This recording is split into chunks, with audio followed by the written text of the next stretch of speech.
Oh, there we go. Hi, everybody. Finally, we have to wait 20 minutes just to go. No, kidding.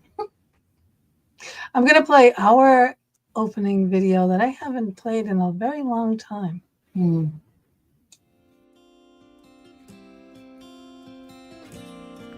Welcome to the Fox Den with Gina B and Mama D. We are not your average paranormal or metaphysical podcast.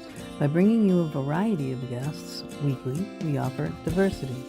We challenge you to expand your mind and your horizons, ponder new questions and realities beyond the norm, new ways to communicate with the other side and beyond. Near-death, dream interpreters, psychics, all kinds of healers, Reiki masters, regressionists, animal communication, sound therapy, mental health, extraterrestrials, UFO, conspiracy theories, fairy and folklore, urban legends, angels and demons, occult, and of course ghosts and ghost hunting. That's just a few examples. We want you to ask questions to us and to our guests, but moreover, ask yourselves questions. Use your mind and your imagination to seek your own truth. We strive to help everyone, but not everyone is in need of the same type of assistance, hence the variety of guests. One show may not work for you, but the next one may, and so on. And we pray that our show will at least help one person, and if so, we say our job is done.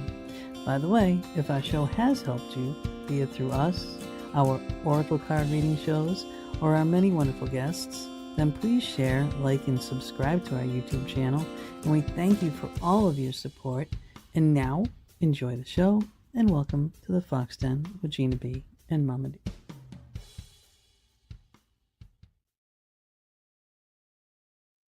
Yay. I missed that one. That's so nice. I like that one. I know. I totally forgot all about it because I usually make them for our guests, but we have been so very busy here and running around doing all kinds of events and everything. And we just did our last one for the year, so That's it. Now we get into the Christmas decorating. Well, you do. I don't. Sit here and watch. Gotta do a Thanksgiving dinner in the middle there too. Oh, that's true. I had to get rid of the Halloween, start putting out a little bit of fall for Thanksgiving, and then get into Christmas. I love the skeleton with the Santa hat. Sorry. Oh, that's just the beginning. That's good lordy. It's funny. Follow me and you'll see. Tonight, excuse me, I have had for 3 weeks this lingering god-awful cold, and it destroys my voice, and I'm going to do my best. But tonight, I want to read Master Nick's bio, and it's a pretty long one, so hang in there with me, and please stay for this show because trust me, it's worth it. Master Nick Eagle is a yogi and a healer who, with his long hair and beard, looks the part, but he is far from the mold of a quiet Buddhist or Hindu guru.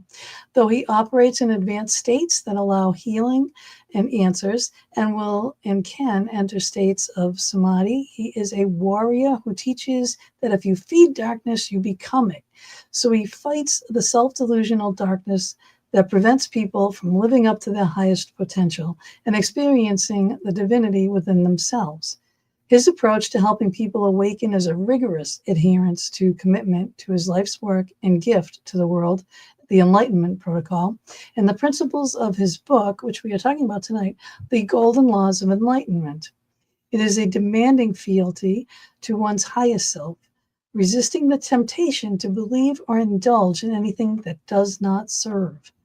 Possessing a PhD in philosophy, he is a certified yogi and meditation teacher, Reiki and Kundalini master, as well as a Brazilian jiu-jitsu black belt with world titles. Nick also prepares people to work with enlightened plants, facilitates ceremonies, and teaches people how to be spiritual warriors at his Eagle Vortex Sanctuary in Sedona, Arizona. Nick's attainment as a master of himself is the result of a long journey that he has made from someone who was filled with self-doubt and low self-esteem. To conquer his demons, he vowed to operate at the highest levels and say yes to every stage that presented itself. Mixed martial arts, stripping, acting and improv classes, stand-up comedy, performing his music and television shows to find himself surrounded by darkness everywhere he went. A sudden and unexpected Kundalini awakening, the life energy force surging up through him into the nirvana state of oneness, fully cracked open the persona and ultimately led him to a new way of living that is in service to humanity and divinity. I know that's a lot, and he is very unique. Oh, yeah. And we welcome you, Master Nick. You know, you are definitely not. I've watched many of your Instagram snippets. What do you call them? Reels. And people think of a yogi as this, and very calm and cool and collected. And that is not you. I became a warrior first. Honored to be here. Yeah, Thank you for being here. I really appreciate that. Now you talk about, and I also have, I'm going to put this up here. This is the link to his website right there. So you can use that QR code anytime during the show and go right to his webpage, which is really nicely done too. You have a lot on your pretty. website. I like it. Yes, very, very nice. Now you talk about your awakenings. Okay, so just let's talk about when your first awakening really happened. Like, what was it? What led up to you even going down this path anyway? Like, I know I just read a bunch of things, but just explain to me your headspace. In 2005 was my first awakening. I didn't know what awakenings were when it happened. I suffered greatly as a child, my entire childhood. Very young parents who had very little guidance, definitely didn't teach me confidence, had no idea of what we are, what we're capable of. As most of us grow up, we're taught that people are talented and gifted and born special. We're not born equal, and we're ingrained with all these excuses to and not taught our power, not taught that if we put in effort, we can become special and overcome and heal. And the biggest thing with the confidence was when I saw people, I would know I could do that. I always knew, we all know deep down that we are one and we're connected. We want to pretend we're special and the stars control things and we're not, it's not all choices. But when you look at people and you see them do something or act a certain way, you know that could be you if you lived those experiences. And I always saw that with the confidence. So this first awakening was the first time I became face to face with God, your higher self, spirit, source, whatever you want to call it.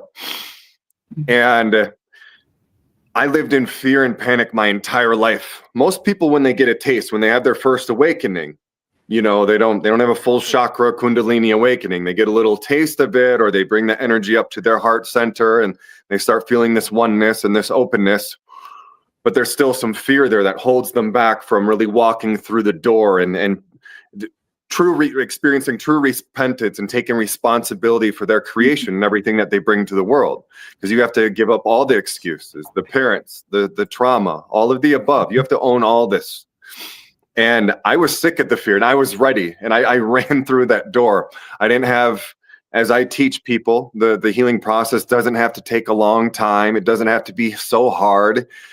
If you have the right guide, they're going to set you up to succeed. They're gonna guide you to the light. And then when they take you to the light, it's going to be your choice. But they're going to teach you that you're choosing fear and darkness, or you're choosing repentance and taking responsibility for everything. And I had a true awakening of experience of true repentance, and I never had a dark night of the soul. It's not something that we have to have. If you have the right guide, nobody's going to have that. One day, nobody's going to have these dark nights of the soul. That's out there. You don't have to. And people comment all the time on social media, spiritual awakening is anxiety and panic. And no, you're choosing fear. It shouldn't be. I know there's very little guidance out there, but if with proper preparation, taking immaculate care of this, all the above, you shouldn't have to experience that. And yes, I vowed to do everything I can to operate at the highest levels and do everything I can to, which I knew would play a part in me becoming confident, everything I could to be confident as well, and then step on every stage that presents itself. And that was the the beginning. Cool. Can you hold up your book? So this is the book that we're talking about, The Golden Laws of Enlightenment. Now, going through this book, now you talk about everything. You are, like you say, you are an open book. You lay everything out there. Now, this is not, look, I have lots of books. All right, this is not your typical book. Not at all. Okay. You are not like a lot of these will say the same thing. Different wording, same thing. You have to do this. You have to go through that. You have to do this. You have to do that. I like very much in your book that you said, okay, well, I did this, but I don't feel like I need to do this. So you don't. I skipped this part. I don't need this part. I'm not doing that part. I don't feel that's necessary for this. So you're not. But you're doing the other things. You know what I mean? You've gotten your enlightenment. You're doing the right things. You're going through all these phases and these steps. And you're up there. Your vibration is up there. You're doing wonderful things. So you don't have to be 100% tailored like every other yogi, healer, whatever. Yeah. Healer, right. Yeah. Like Reiki master, like all these things, you check every box, check the box that you need. If you need to then revisit later on, maybe you will do those steps, or maybe you will feel like that might be necessary, or you wouldn't begrudge someone doing those steps, correct? Well, there are definitely boxes that need to be checked, and there are laws. Oh, yes, but yes. Most people don't check the right boxes. Few people put truth above all and set out to leave behind this fear. They want to keep it. They think it protects them. They think it's beneficial in some way. And the biggest thing with my first book, excuse me, after this awakening happened, I was being called more and more to help people, and I was in Brazilian jiu-jitsu, and I was a personal trainer and helping people with health and wellness. And first book right there. Yeah, and once I started gaining confidence, I put myself out there as a confidence coach at the time. I was helping people with their anxiety and to overcome. And they started coming to me with more problems, depression, addiction. And it really inspired me to find real answers. And I was reading every self-help book out there. I was doing the research. I didn't want to give false information. That's too many people pretend that they're ready to teach, and nobody's malicious in this world, but there's a lot of pretenders that want to teach and they want to help people, but they do it before they're ready. When you're doing that, you're just adding to the darkness. You're comforting and feeding darkness. You're becoming it, and you're just making this place darker. Yeah, you have to go to the mountains first. You have to put in the work. You have to battle your demons. You have to take immaculate care of yourself and go to the mountains. And I was reading all these self-help books, and most books are written to sell. So they tell and get and make money and gain followers. So they tell you what you want to hear and not what you need to hear. What you need to hear is you need to take better care of yourself, take responsibility, and put in more effort. No, you don't gain followers saying these things. It's little people are appreciating now. We're awakening, so there's more appreciation for such words now. But when that first book came out, nobody wanted to hear it, and it's been when you put truth above all and you don't cater to darkness, you lose a lot of people. So few decide to be ready because of what has been built before. So I read all the self-help books out there. I wasn't finding any truth. I decided to go to the mountains and discover truth. I traveled the world. I spent over 100 hours on planes and trains writing my book, backpacked Eastern Europe, and I found truth and put this book together. And at the time, I was more of the motivator. So it's 100 kicks in the ass, a guide to gaining confidence, reach your full potential. And little did we know that's the teachings in that book led me to my first full chakra Kundalini awakening, which was in about 19, where I was shown all these yoga practices with no prior training. I was shown about 10 different ancient kriyas.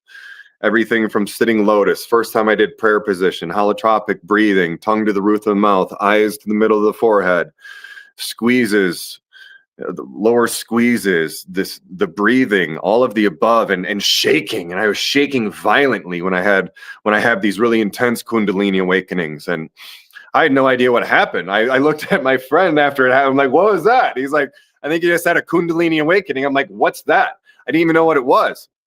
Wow. Didn't make any sense. Right.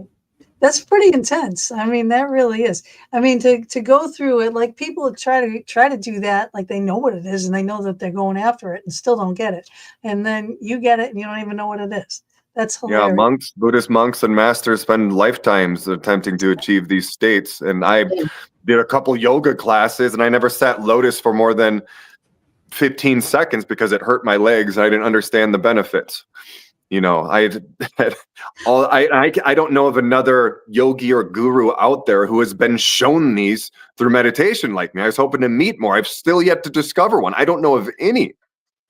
Maybe it's because you're supposed to be the teacher. We've had, right? What's that? Maybe it's because you're supposed to be the teacher. Oh, I'm definitely supposed to be the teacher now, but I'm wanting to find more. Of course. Well, that's the point. Yeah, you're like go all the time. Mm. You know, There's you even 8 billion people on this planet. What do you mean? What's the point? I need some help. No, Come on. that is the point. You need to go. But Nick, I have a question for you. Put it in the chat room so I could remember it. How did you become a confidence coach? You said you started off as a confidence coach. Did you have to study for that? I was beginning to understand the importance of it. Mm-hmm. I knew deep down, like from before, that's when I vowed to operate at the highest levels, to become confident. I knew that it was important. It's something that we had to do. I didn't know why. I had no idea I was going to end up with a man bun and be on this spiritual journey. I had no plans of being spiritual when developing my confidence. I want to be confident. I want to be a Brazilian jiu-jitsu black belt world champion. That's what I wanted. I never planned on being spiritual. But then my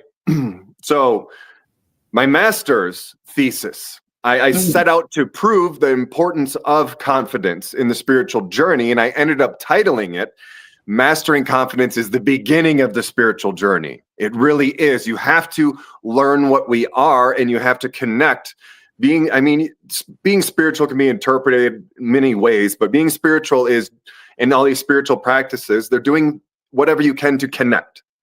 That's the goal, to connect, to go to places where you can heal and where you can find answers. That's pretty much what the point of what I take from being spiritual is. And you have to, and that fear has to be gone. You have to learn what this is. You have to own what this is to connect to God, spirit source again, to get these answers and heal. And you can't do that with fear. Fear is just a distraction. You're running away when if you do these practices, become face and face, and you decide to continue to create this fear. It's not something that we hold inside of us. It's a continual creation that we can stop creating at any time. It wasn't put in us. And if you decide to stop creating that fear, then special things are going to happen. Yeah, fear is definitely a taught thing. It's good to have a good healthy fear of things that can harm you, Nope. but not. Let's dig into that. Go ahead, because fear is healthy. You're not going to go walk into fire. That's you making smart decisions and keeping yourself safe. That has nothing to do with fear. The fear is actually preventing you from being safe and making calculations. If you're scared, if you're crossing the street and there's cars and you're scared and freaking out, you're going to get hit by a car. The fear isn't doing anything. If the fear is gone and now you're just on point and you're calculated, then you can navigate through the cars and not get hit. Fear is not healthy in any way. Saying that. So when people have, like, for lack of a better word, fears of certain things like spiders, I won't say who, snakes, not me. I like both of them. They have fears. They think, for whatever reason, they think that this snake, this spider, this animal, this time will hurt them. How can they get past that fear section of something like that they had since they have no idea what. Great synchronicity here. 3 days ago, I released a fear test video saying you need to make it through the end of this and conquer the fear of just looking at something or thinking about it and being scared. You have to start there. So they found the world's largest spider web, and I did put a video and pictures of that, and encourage people to, you know, make it to the end to look at all these pictures and think and ask themselves where it comes from. Again, if you see a spider and you get scared and you panic, you're not making good decisions, you know. And these spiders, they don't attack you, they don't run at you and bite you and eat you. And people love dogs, but they're scared of spiders. The dog's 1,000 times bigger. The bite from the dog it could kill you, unlike the spider. They're both fluffy. Tarantulas are fluffy and beautiful. They have 4 more legs. They're cuter in some ways. I love tarantulas, but we got to ask ourselves where this comes from, and this fear of spiders. It's not ingrained in you. It's a decision. You know, when you spend your life in just about every situation where there's a spider and you're with somebody and they panic and freak out, and your parents panicked and freaked out, you've probably seen 50 movies where people see spiders and panic and freak out. It's just this programming. It's not distilled in you. Your ancestors didn't fight big spiders, or your mom and dad weren't. You're not scared of them because your mom and dad were. A beautiful video that I watched recently. Oh, it's so good. And it's so empowering. It really makes you think. They put a bunch of babies on the middle of the floor, and they put these giant snakes, obviously none with fangs or poisonous, but I mean, they're all calm, you know, and they put the babies on the floor with all these giant snakes, and the snakes are slithering over them, and the kids are touching them. There's absolutely no fear there. It's such a beautiful thing, and lessons. And the parents are in the other room freaking out. It's going to eat them. And obviously nothing happened. Yeah, well, I can see that. Okay, this is Tom put up a good thing here. He's not considering personal experiences. Well, people have gotten bitten by poisonous spiders and have, you know, had very bad reactions. You know, I mean, those things do exist in the world. People have definitely gotten mauled by dogs and bears and whatever, and you know, so respect nature. I mean, that's one thing you should know, your boundaries and your limits. The spiders, I have an issue. She slept with a vacuum because she couldn't find where the spider went. So there was and I realized it was something was trying to get me a message, okay, because spiders bring messages, and there was like all these different spiders in a week span of time, and all different kinds were like crawling up to me, crawling onto my arm, coming down in front of me, and then one crawled up as I was sleeping, and it crawled up onto my arm, and I butt jumped out of bed, like, because I didn't know what it was, and I was standing. I mean, I just went from laying to standing. Yeah, that's gonna get you bit though, freaking out and moving your arm quick or like landing on it. That's but that's what you know. Your reaction is. But in that moment, she wasn't even thinking about it. I was sleeping, you know, and then I just felt something, and of course I brush and jump, you know, because I don't know what it is. So fear of the unknown, you know, and that's like the biggest fear on the planet, of the unknown, and that again is instilled in us through everything, through media, social media, television, our parents, you know, our grandparents, you know, don't do that, you know, and I agree with you on that point, because if we lived fear bound, no one would do a bloody thing.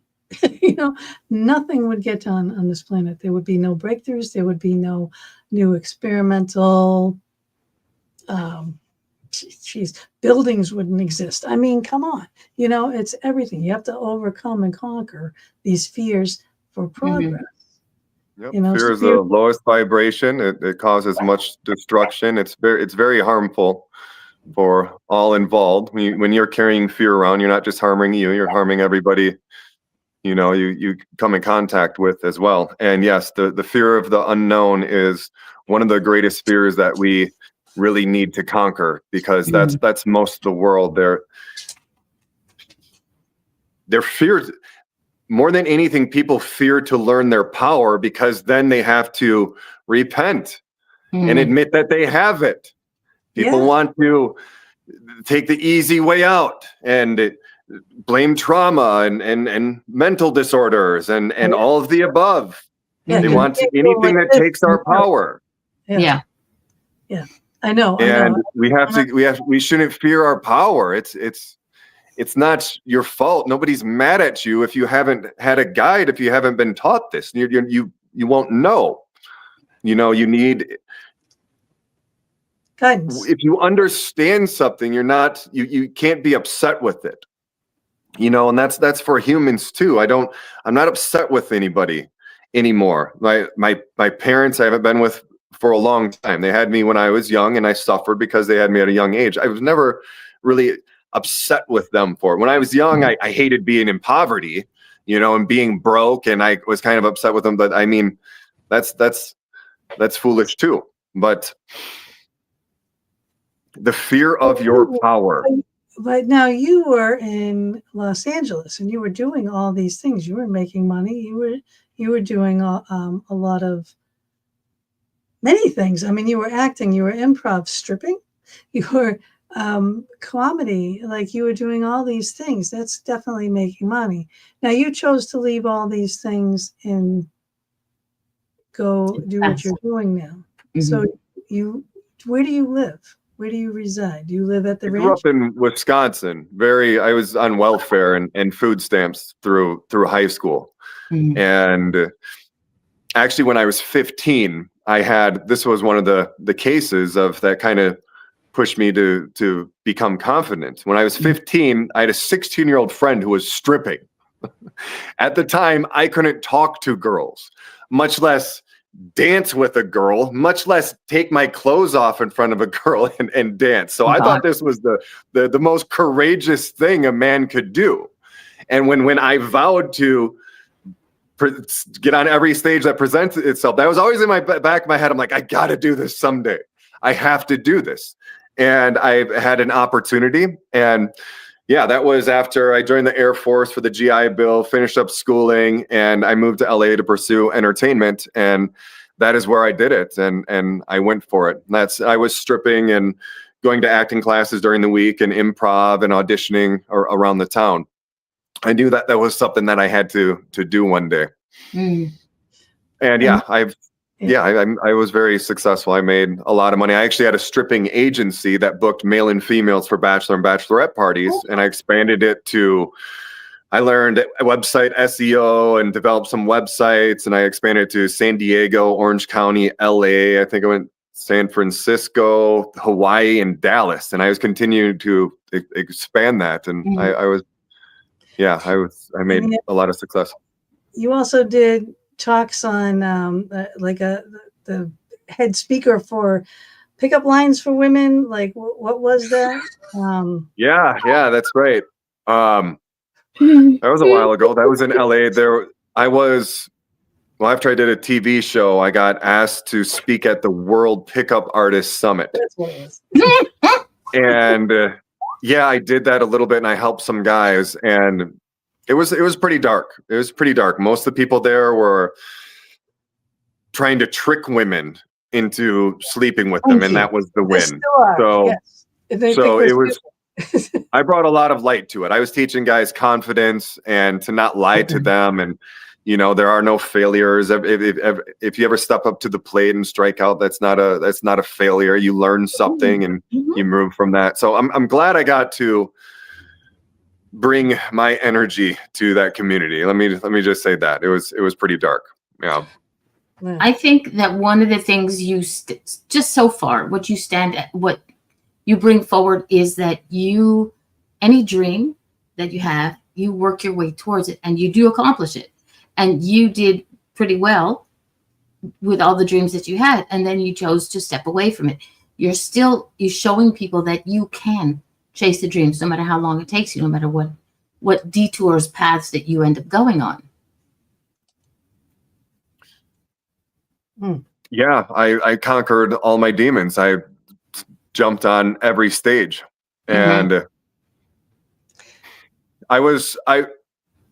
after that awakening, though, I wasn't that lost. I was very lost prior to the first awakening in '05. But after that, I was seeking truth, and I was seeking to leave behind the fear.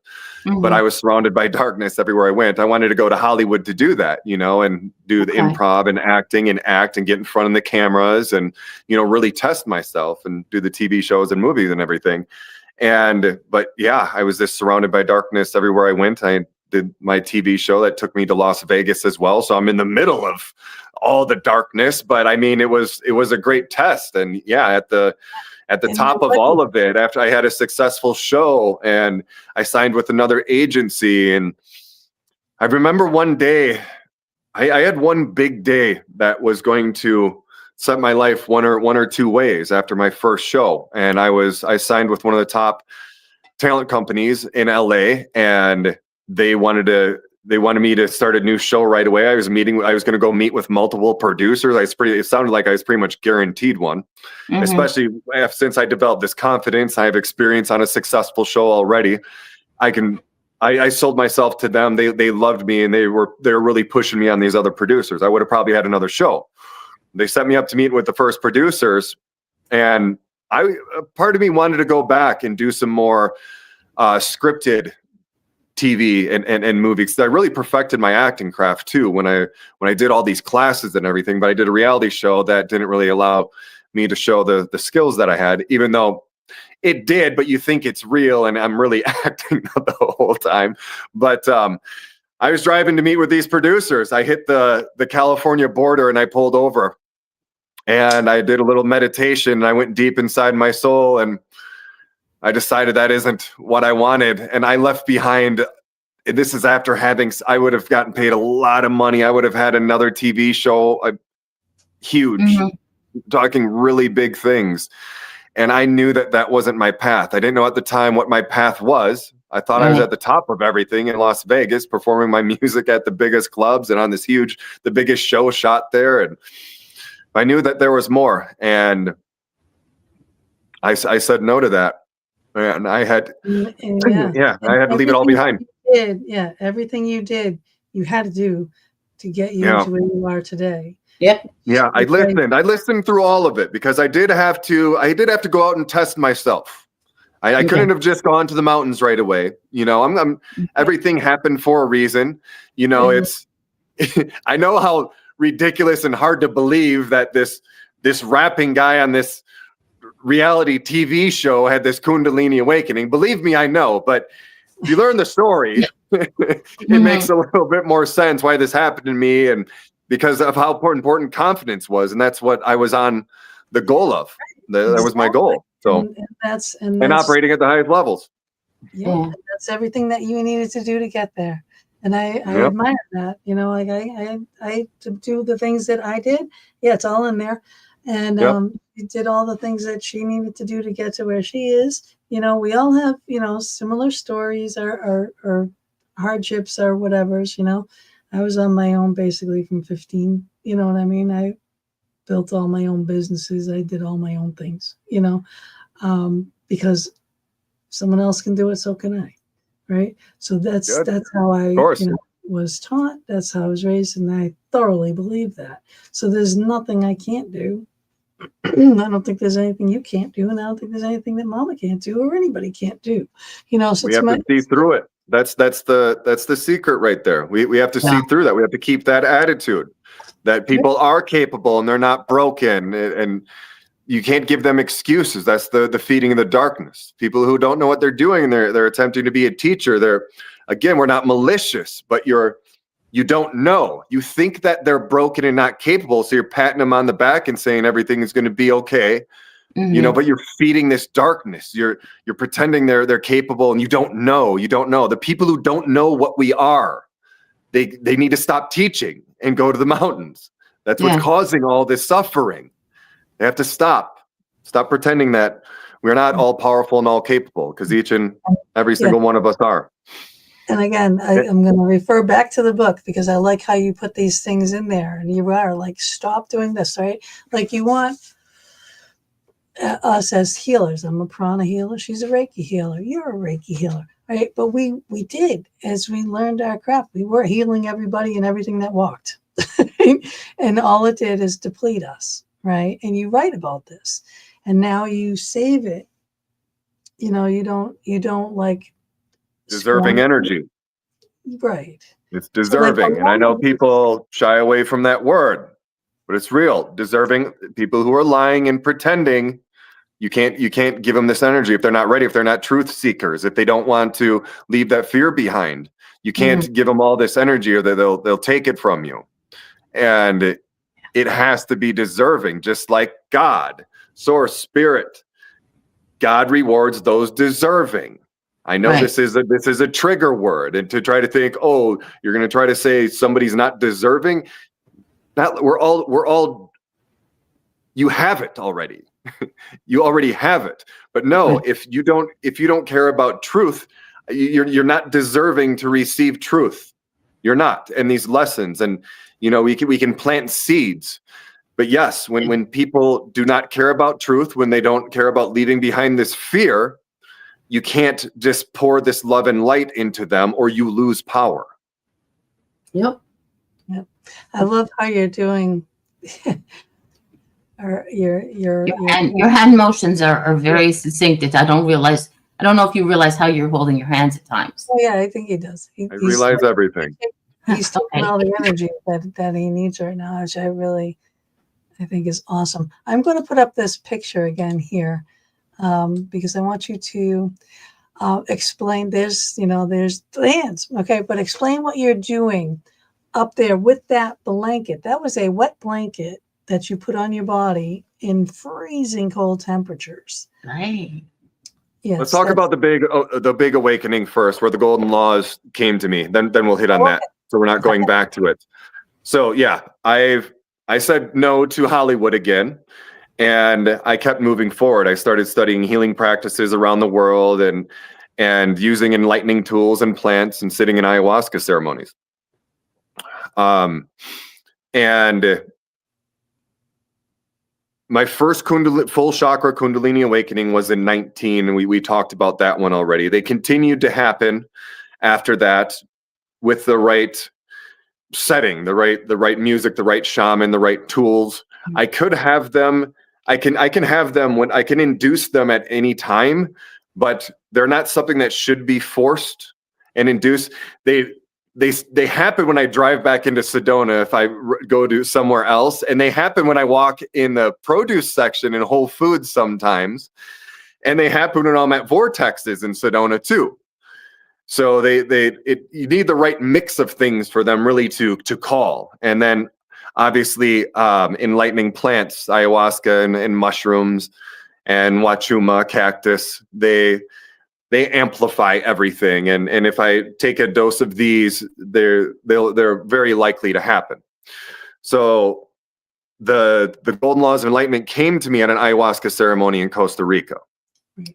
And that was my greatest awakening. That is when I put truth above all and left all fear behind, and was greatly rewarded and shown how to carry this energy and heal and all these other practices.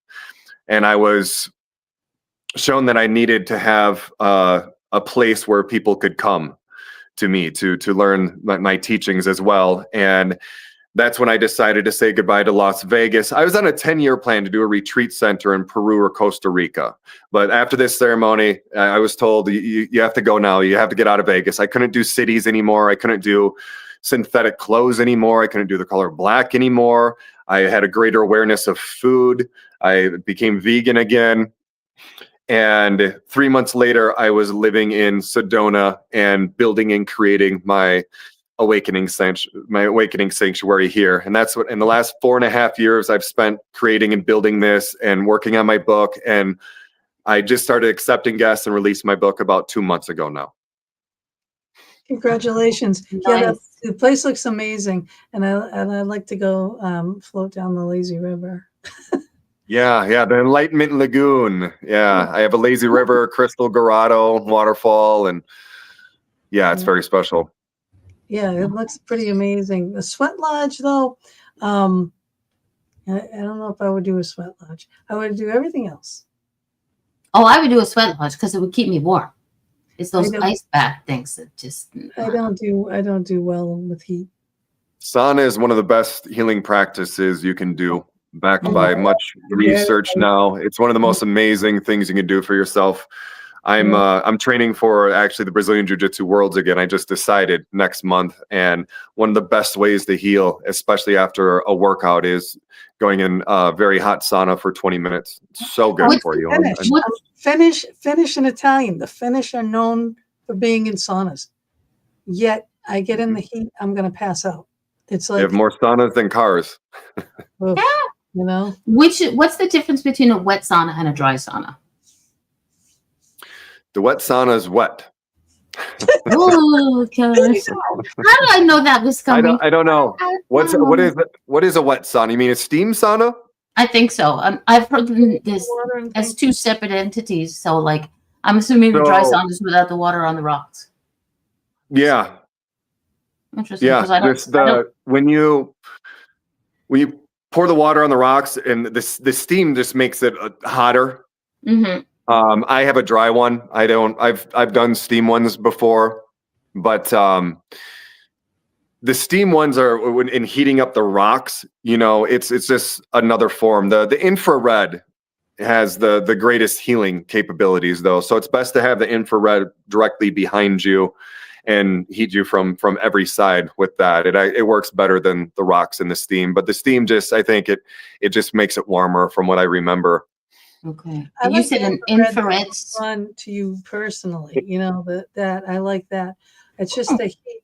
I can't breathe and I'm gonna pass out. I have really crap lungs, so I got COPD and emphysema, so I just can't do it. I can't do the heat. We can heal. We can heal. Well, I would love to talk to you more about that personally, privately, Sure. about healing that. Because that is it's my main deterrent in life now, Well, my protocol heals all, and there's about 1,000 things in it that you can apply to your life. But with what you're talking about, more than anything, I'd recommend more exercise to overcome that, and definitely breathing through the nose to increase the capacity and to strengthen all this. You should never breathe through your mouth unless you're doing a podcast and you have to get out a lot of words and take a quick breath. You should always be breathing through the nose. I even recommend sleeping with a chin strap, so you're only breathing through your nose when you're sleeping. It's for chi. This works as a pressure regulator, a thermometer, temperature gauge, humidifier, pressure. Most importantly, chi, though, for energy to come through us.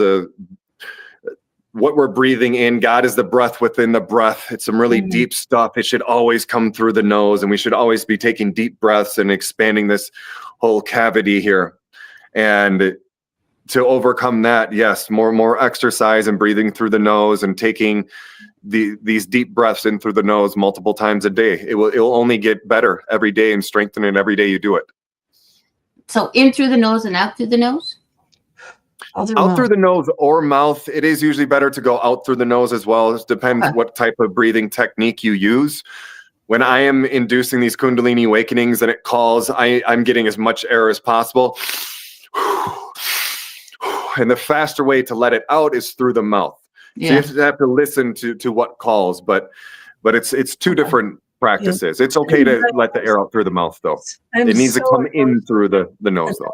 Nose breather. Like I tried scuba diving one time, and I thought I was going to die because I can't breathe through my mouth under the water. Like I had to have that whole mask so that I could breathe because I'm a nose breather. I panicked. Oh. What would have happened if that fear was gone? Oh, I know. Yes, I love that. He's quickly becoming one of my new favorite people. He's part of the family now. Yeah, but this cold has been driving me crazy because one side of my nasal cavity here will clog up. So I get this spray that I'm spraying up my nose so I can sleep because I have to breathe through my nose. I cannot breathe through my mouth. I can't keep my mouth open to breathe. So I'm like, I have a dark spirits bomb on my enlightenment protocol. I'm actually releasing a sick protocol this week. I do have some shamanic remedies that have my dark spirit bomb on there that you should take when you're sick right now. But the sick protocol is coming this week. Eucalyptus drops are the best natural way to help with that. And you can add those to the spirit bomb that I have. But try a drop of eucalyptus a few times a day, Yeah. and that will help clear that up. You can also breathe it in. Breathing it in is really, really good as well. And steam rooms are actually good. That'll, if you're breathing through the nose and flushing the fluids out, and the pots as well. You do want to clear that out though. Yeah.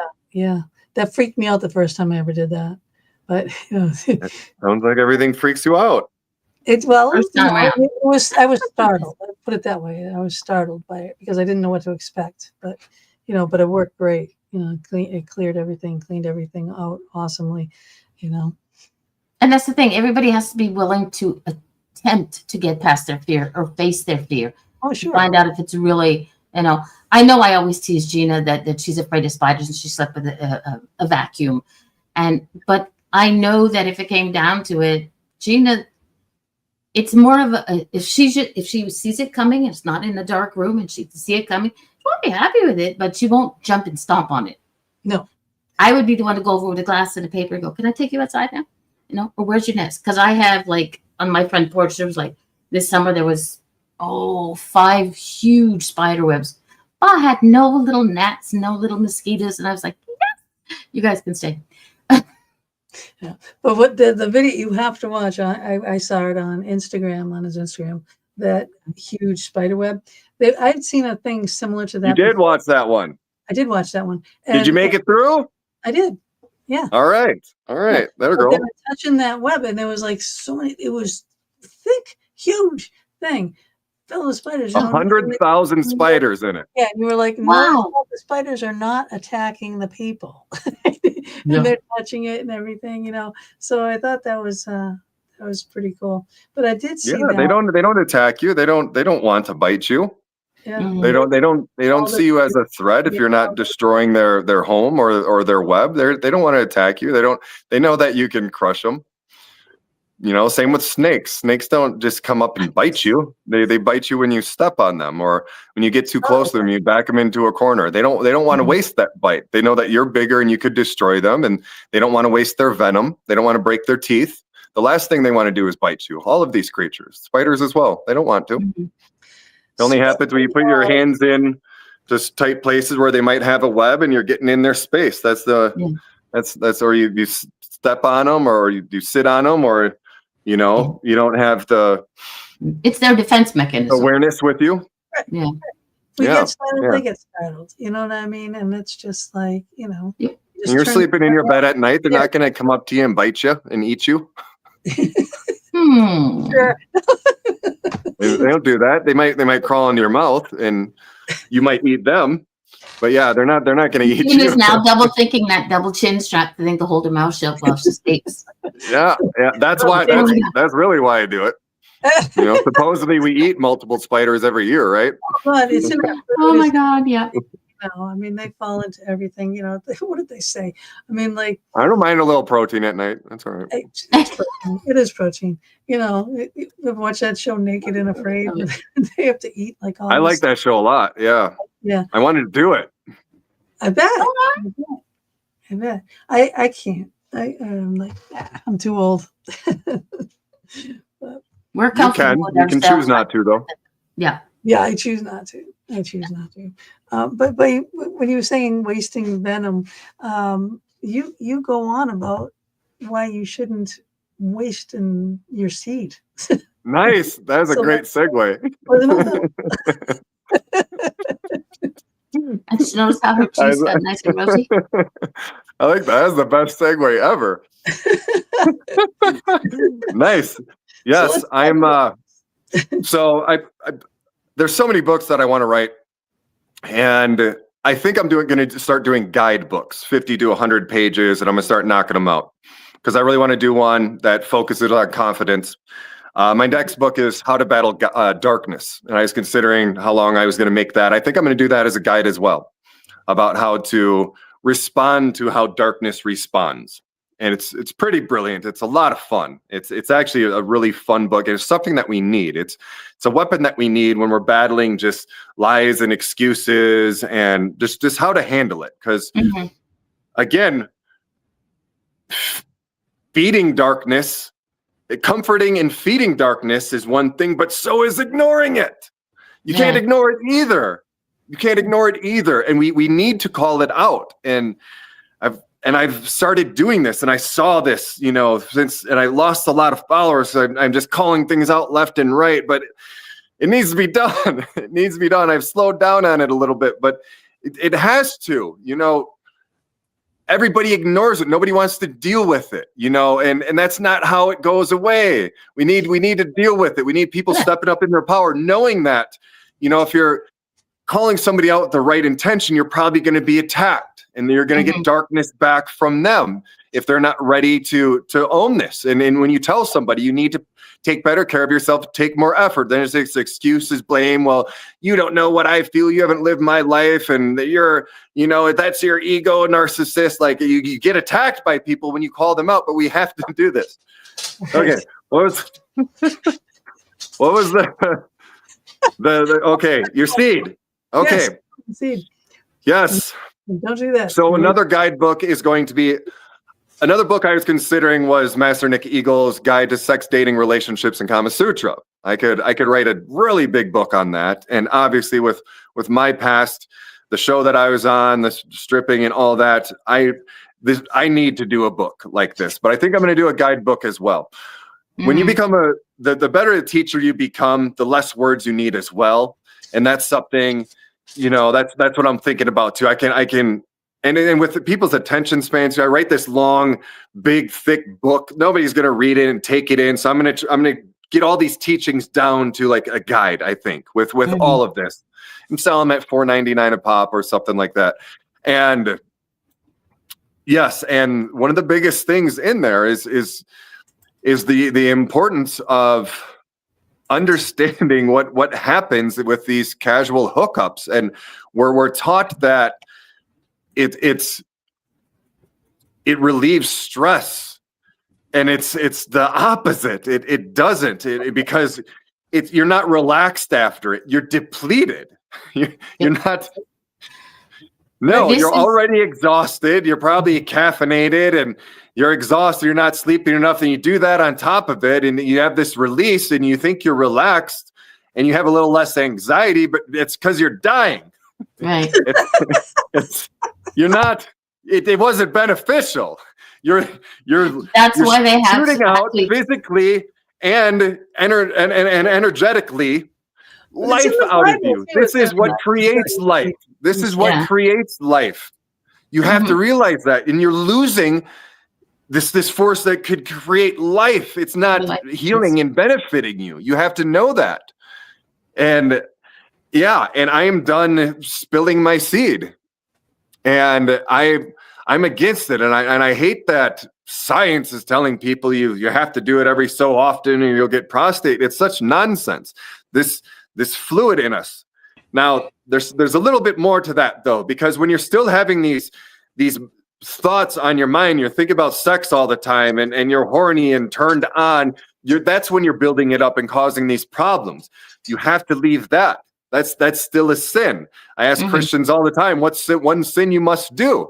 And their response a lot of the time is, every time you look at a girl sexually, that's a sin. I'm like, yes, it is. I don't do that anymore. I can very much appreciate enlightened women and their energy and healthy people, but I don't go there anymore, because yes, it is a sin. It's a vibration lowering. And again, there's this buildup there. And when we don't have that buildup, one thing that determines a man's health is nightly erections, and you should be having those, and you should be able to create life if you want to. That is healthy, but you shouldn't be horny at all times, because that has this buildup, and it's a distraction. Well, they use the excuse it's testosterone. If I don't, it'll fall No, that's off. not. No, it's different. This energy, we have to learn what this energy is. And the sexual energy, it's tied in with Kundalini for sure. You can have Kundalini awakenings, the basic ones, little ones, when you climax and have sex, it's tied in, but that's not energy you want to release.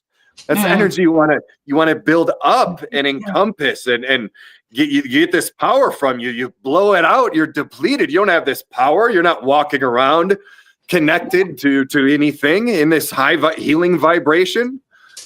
This energy needs to build. It needs to activate your brain. This fluid as well. This fluid feeds your body and your system and your brain. That's what happens during these Kundalini awakenings. That fluid's coming up and it's activating the pineal gland, and it's causing these advanced states. When you're depleted, it's not going to happen. Nobody who masturbates every day has ever had a Kundalini awakening. I can promise that. Well, because you're not whole. You're not. It's. I think it's a life essence. It's a force. So might as well keep it, because giving it away, it's not helping anybody. Not giving it away, but No. you know what I mean. It doesn't help No. anybody. So keep it to yourself. And we know this. We know this. I'm not telling anybody anything they don't know deep down. And I used to masturbate and think that you should get off, every day or every so many days. But every time I did, I'm like, really, what is the point of that? What did that do? Am I relaxed now? Is this benefiting me? We all know deep down that that's not benefiting you. Mm-hmm. To lose that energy. We know it, but it feels good, so we do it. We don't think, eating junk food, we don't think it's going to harm us that much. Masturbating, we don't think it's going to harm us that much. But when you do all these things, and caffeine's not going to harm us that much. I mean, how better of a person can I be if I go eat 2 meals a day instead of 3? I've been there. We're one.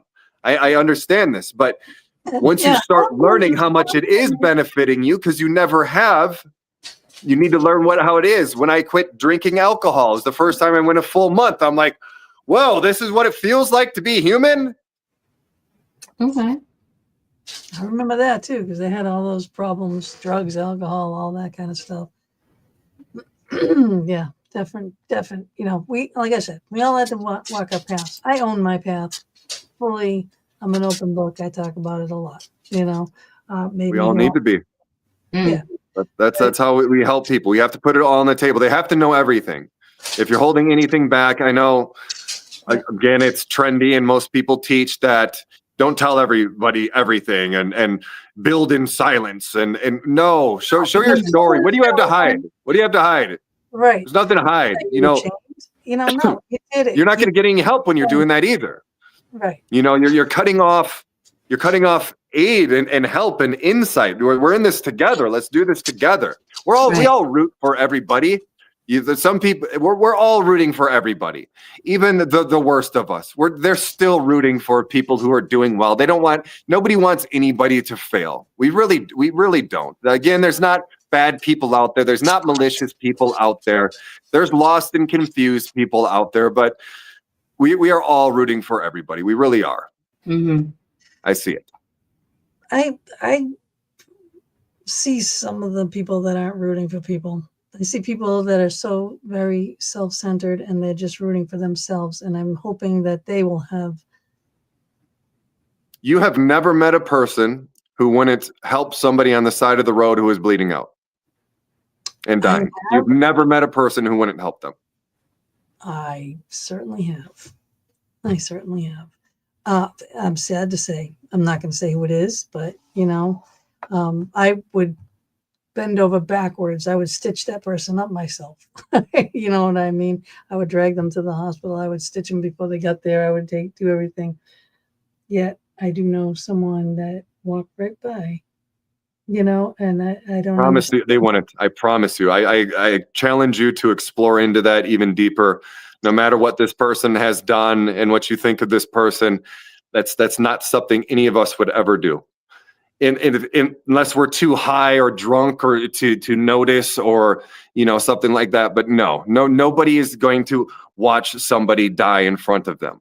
That's not a thing. That's not a thing. I see it. I see through us. There are our most lost are the people who attempt to harm people to give themselves pleasure. And that's also a lie. I see through these. You see them. I like watching these videos of them being interviewed and them trying to convince people that they're so smart and they're hurting people and it brings them pleasure. No, it doesn't. They're trying to convince the world that because they made these foolish mistakes and they won't own them.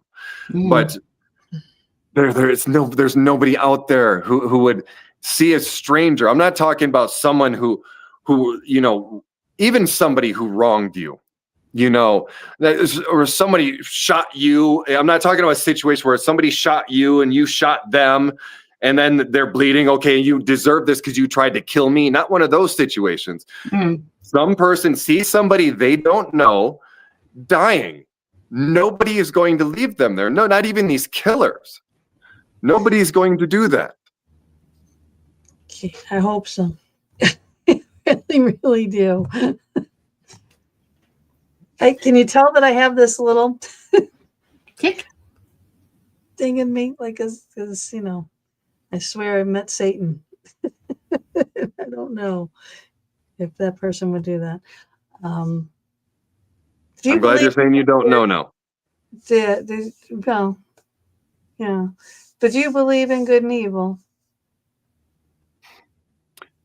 Good and evil are two things. I mean, they're words. There's a definition to those words. There's good and evil. There's bad. Evil more than anything is ignorance. Again, our most lost and confused people. They're attempting to hurt people to gain pleasure. There's nothing more ignorant than that. It is impossible. You can pretend you're getting pleasure because you made a foolish decision and now you just want to live in this world and try to continue to pretend that you made a good decision. You're really getting pleasure. You're not. You're destroying yourself. That's not a thing. But yeah, this is another segue into what you say about the power of words and how important the words that we choose are. Well, the number one golden law is truth above all, and your words need to mean everything. I believe that's the first sentence of it. Right. So that's really neat. Hold the book up again, because in this book, people, honest to God, you're going to learn a lot, really a lot. I've been trying to push some buttons here. I'm gonna say it, but he is living what he is teaching. He lives what he teaches. He doesn't just say it. You could see, and he just, it's calm. He's calm. You're calm. You are just like even keel. You go high, but you never go to a certain lowness that you can't come back from. I have to. My first book, The 100 Kicks in the Ass book, when I wrote that, I wasn't doing everything, but I knew what I should be doing. But after I released the book, I had to do it after that. And fortunately I did, because that's what really led me to the Kundalini awakening. But yes, I do everything in here. I put nothing bad in me for any reason ever. I only put the most amazing things in me. I recently went frutivore as well, but I decided to go back to jujitsu. So I incorporated some nuts and potatoes and millet back into my diet because I need the extra calories for that.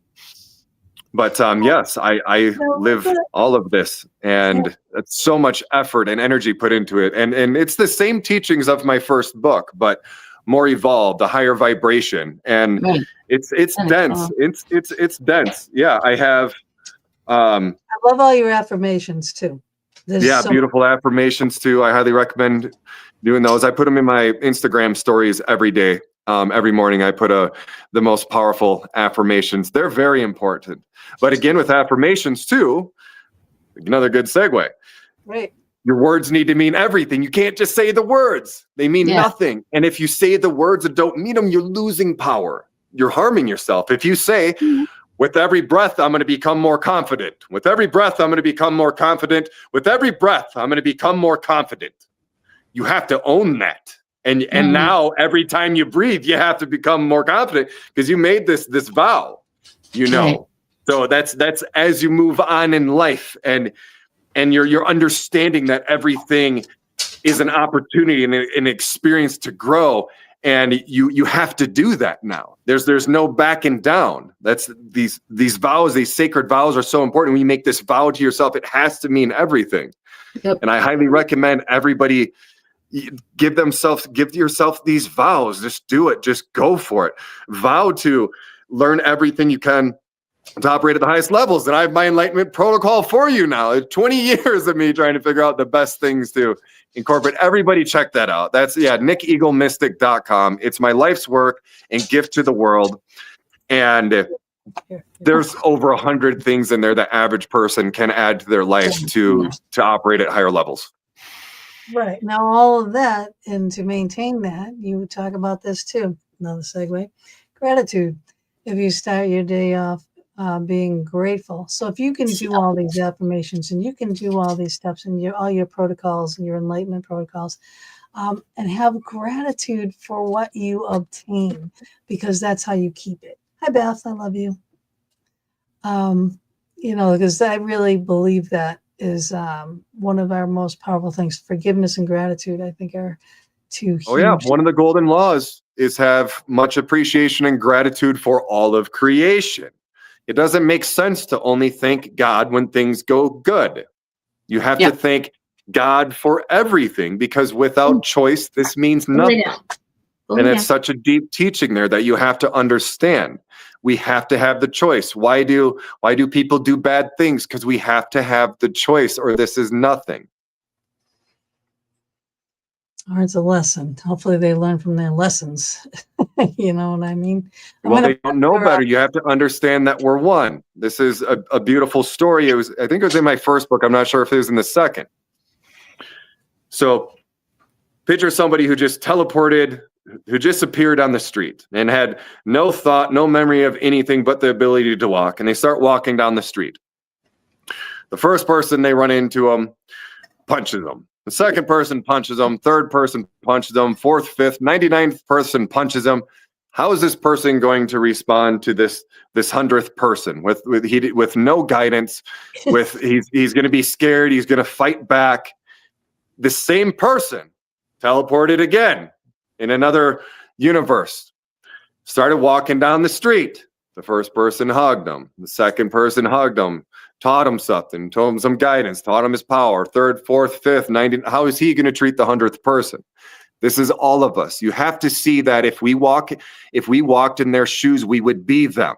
This is something that we have to own. It's so deep. Even the darkest, most lost people, you have to understand that could have been you. Right. We don't have souls. We share a soul. We are all a part of God. It's an extension of it. And if you teach people that there's bad people and there's good people, and some people are inherently evil and bad, that's the darkest teaching right there, to ever suggest that. And that's such little understanding of what we really are. Yeah, I like it. I'm going to put up these pictures again. Okay, so these are the two books. Now, as the first book, 100 Kicks in the Ass, you are Nick Hawk. And then the Golden Laws of Enlightenment, you are now Nick Eagle. Can you explain what happened to... So 100 Kicks in the Ass book, 100 Kicks in the Ass book is a good book. I don't recommend getting it though, because again, all the teachings are here, and this is of a higher vibration, and it's better teachings here, and they're similar teachings. So you don't need to get the 100 Kicks in the Ass one. So I took upon the Nick Hawk persona when I was becoming confident. And again, Nick Hawk was this truth seeker, and he was looking to leave behind all the fear. Mm-hmm. But at the ceremony, as you read about in the book, I did have an eagle visit me. And it was just, when I picked the Hawk name, it meant nothing to me. For some reason, the first name that came to me, I liked birds, I liked outdoors, but it just came to me. And it all makes so much sense now. It was the perfect spirit animal to encompass for the journey. But when the Golden Laws came to me, and the eagle, my first really spirit animal, came to me in 3 different showings in one night, I didn't become Nick Eagle right away. I sat with it, and after I started working on the lands here, but I felt a strong eagle presence here. And listen to this. I just discovered this recently. This is something I wish was in the book, but it just happened. So I felt a strong eagle presence here, and it called, and I still honor and have much respect for the hawk, but I knew it was time to take upon, to step into a greater power as Nick Eagle. And this place was called Hawk's Vortex at the time, and now it's Eagle Vortex as well. And I felt this eagle presence here. I thought I brought it with me. Recently, I took a train trip in Verde Valley, and I get there, and there's 2 giant golden eagles outside of the place. I'm like, oh, what's going on here? This is beautiful. And I took the train trip, and there's golden eagles not far from here. Nice. And then I come to learn, I read in a book, this actually happened before the train trip. And I think somebody told me something too, and I was talking about the book. No, yeah. I read in a book and talked about it that golden eagles nest behind me in the mountains. After I wrote the Golden Laws of Enlightenment and became Nick Eagle and called this place Eagle Vortex. I read in a book and someone told me that eagles nest in the mountain. I didn't know if it was true or not, but then taking the train trip verified that there's the creek that goes through here, and it's called a river, but it's a creek. They're not major waterways with lots of fish. So I didn't think that eagles were here. I wasn't sure if I really even believed that they nested in there. That might be some, majestic tale, thousands of years ago or something. But sure enough, they are behind me, and it's not just eagles; it's golden eagles. And right? You're in the fox den, right? You're in the fox den for a reason. I'm the parrot fox, right? I mean, the fox is my spirit animal. The butterflies that are flying around it is Mama D's spirit animal. Like, she sends. They're not my spirit animal. They're my healers. They right. work with these healers. Her messages and healing out on the wings of Butterfly wings. Yeah. And then if I go somewhere and I leave somewhere, and then all of a sudden they're calling me up going, there was a fox in my yard. I've never seen a fox in the yard, and it's like, I know, I send them. They're the guardians between this realm and the next. I'd love to see a fox. I haven't seen one here. I did see one in Payson. I was with a client crystal hunting, I think. Well, there and I think that time I was up there on my own. And it was in a tree, and I watched it jump out of the tree. And yeah, that might have been the first. I probably saw a couple in Wisconsin, where I'm from, when I was younger, but that's the only fox I saw. Supposedly there's a bobcat here. And when I was building the Enlightenment Lagoon and the Crystal Grotto, there's big poop in there. That wasn't just a house cat. And no. And then I had a CE5 meditation here, and she sensed a bobcat spirit, which was really neat, or a bobcat. And I'm like, it must be, because that would make sense. I haven't seen it though. Oh. Well, do you have cameras around? Yeah, I haven't. I had them up a little while, but I need to. Yeah, I have the motion sensor ones too. I need to get a Bigfoot on one. That'd be nice. The plan. Skinwalker, right? You got those things out there. Isn't all that stuff out that way? None of those here. Bigfoot though. But you might see like fennec foxes, or like the little. They look like little coyotes almost, but they're little foxes. They're little gray foxes. Got a little nose.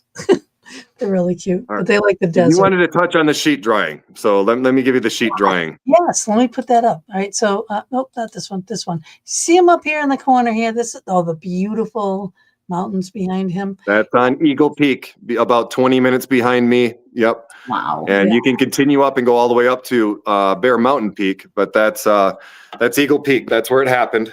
So as I said, I would be doing, after the Kundalini awakening happening, actually the guy who was with me took me to my first real ayahuasca ceremony, and I started using that teacher and sitting with shaman. And in ceremonies, they're at night, and when it gets late, it would always get really cold, and everybody would be snuggled up with blankets, and I'd be having my Kundalini awakenings, and my shirt would be off, and I'd be heating the whole room, and I'd be totally warm, controlling my body temperature. And then this one day it hit me. Don't monks do this? And I researched it, and they do the Tumo breath, which is very similar. This is what I've been shown. Nobody instructed me how to do this. And they're drying sheets in the mountains, and I'm releasing this book, this reality TV star who was a stripper and has all these tattoos, supposedly had a Kundalini awakening. So I knew I could prove this in a couple ways if possible. So I have more people, tuning in and paying attention and just attempting to believe this absurd story that happened to me. And I knew one way to do that was to dry this sheet. And I knew that I could do it. So the day before I went on social media, I said, I'm doing this tomorrow. I'm heading out, and I got an assistant. She filmed the whole thing. I went up into on Eagle Peak. It was 16 degrees. It was colder than I thought it'd be. And I soaked a sheet. I didn't wring it out that much either because I'm already inducing this state. I'm in this meditation. So I'm not completely connected to my body and everything that's happened. But I put this drenched sheet on me, and I sat with the sheet on, videotaping my first ever videotaped full chakra Kundalini awakening. And I sat with the sheet for more than 30 minutes and taped it all. And it's very powerful. And if you go to my website and click the Kundalini page, I have a FAQ there, and I offer Kundalini activations, and the video is there. If you're interested in this stuff, I highly recommend checking it out. And that was when and that is when I became Master Nick Eagle after this feat as well. The spirits that gave me the title. It was legit too, because your nose was even like freezing. Yeah, I didn't plan on that because I do the breathing through the nose, and my entire navel cavity was freezing all the way up. So I had to put the parka over it and warm it up a couple times. So it was a little challenging and distracting, but I still did it and pulled it off. And I got a couple more I'm going to do. So I think I can break the ice bath world record, which is like 4 hours. I think I can beat that, because if I can breathe through my nose and without it freezing, then I think I'm good. I think I'm good, because even after the 30 minutes, this wet sheet, it was windy, 16 degrees. It might have warmed up a little bit, but it was below freezing. And my hands were a little cold, and I sweat all the way out there too. I hauled butt all the way out to the mountain, and I was drenched. So my everything was drenched. My sweats, my socks, and I just got into it again. I didn't, and my feet were okay, but my hands were a little cold. But after it, my ears weren't even cold. This wet sheet, the wind, I warmed all of this up, everything with my hands a little bit. If I did it again, I'd probably wear mittens if it was that cold. But I think I can break some of these world records. Like I'm quite certain I can. And the next thing I'm going to do, though, I want to hook myself up to an EKG and monitor my brain. This needs to be done. I might be the first person, and I'm looking for somebody to do this. I'm talking to a couple people right now. I might be the first person to document going into hyper gamma and staying there. And I really want to do this because my story is so absurd.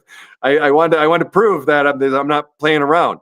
And a lot of people, and even in the meditation Olympics and all these gurus and masters, they do it and they hook them up, and they're not going where they think they're going. But I might be the first person to document staying. I'm quite certain I stay in hyper gamma, and I might be the first person to hit lambda. When I'm inducing these full chakra kund, I might be hitting lambda, and this has never been done.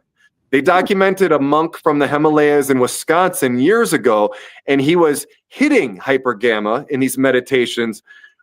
I'm staying there, and I might be going to lambda. So there's exciting stuff ahead, and I can't wait to do that, because that's the ultimate proof that I'm not, because my story is so absurd that this is legit. So this is like an addiction too, to keep doing these things. You know, what's that? It's like an addiction. An addiction? I don't know if I describe it as an addiction. I describe it as purpose. And then the more I do, and the more people I can, prove what we're capable of to, the more people I can help. But addiction's a bad word. I don't like addiction. For purpose. It's purpose. Yeah. I've vowed to do everything I can to eliminate darkness and suffering throughout the entire planet. So I got a lot of work to do, and I got to figure this out. And it was really easy. My last book, when I was on TV, I did the breakfast show. I did the biggest radio show. I had all these people interviewing me. It's challenging outside of the spiritual community now to have anybody listen to anything I have to say. So I got to figure some things out, and hooking my brain up is one way to do this. Stay true to you is what you do, because you're doing it. You know, you're proving it. You're doing it. You're living it. That's what you have to do. That's it. You know. Well, somebody with very little awareness, could watch a couple of my videos and run through my website and see that, this isn't a show. But too many people do fail us in the spiritual community. And, even talking about enlightenment or Kundalini, there's most people in America, 99% of them are probably, misleading us. Yeah, but again, they're not being malicious. They don't know. A lot of these people have gotten a taste.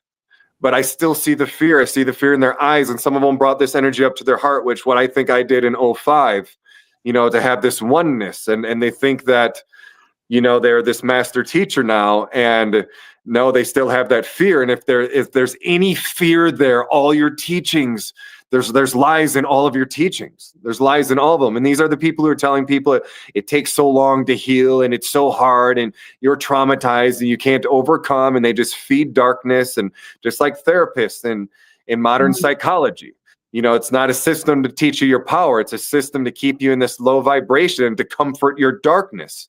They don't know what they're doing though. They're feeding it. You have a PhD in psychology.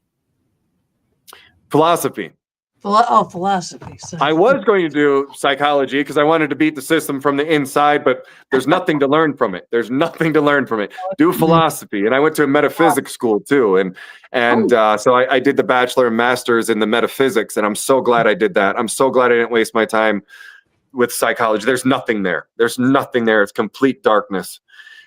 Again, we're evolving now. And there are some therapists and psychologists out there who are teaching people their power, but that's not what it was built from. And almost nobody did that in the beginning. We are learning now. We are awakening to it. So obviously it's not everybody, but it is most of it. Yeah. They want to keep you unwell because that's their livelihood. If you get cured, they don't know better. They haven't battled their demons. They have nothing else to offer. Everybody wants to help. But when you haven't battled your demons, you're just conjuring darkness with them and feeding darkness and comforting it because you don't know how to teach people their power because you haven't learned what yours is. Yeah. What would you say is your superpower? All of them? You think I just picked one? Yeah, your top one. Wait. My greatest power. That's true. I think you just nailed it. What I do now is the power that I've obtained by not comforting darkness on any level is probably my greatest power. Because what I can do now is I cause awakenings in people by looking into their eyes and not saying a word. I've done this in grocery stores.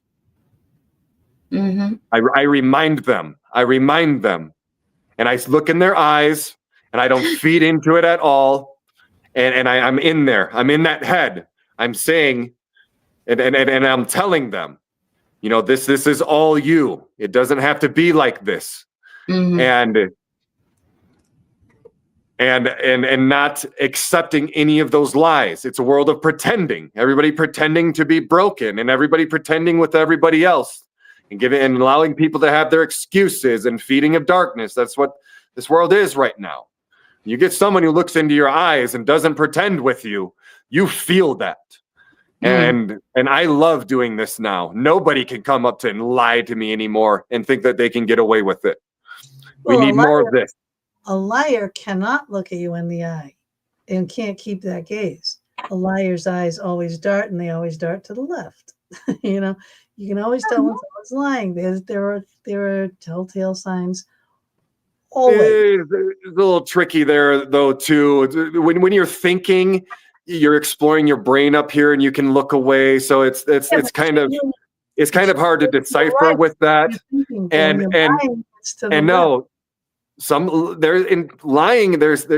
Lying is a form of intelligence. It's a low form, but being able to lie and put on a show, you have to be to act.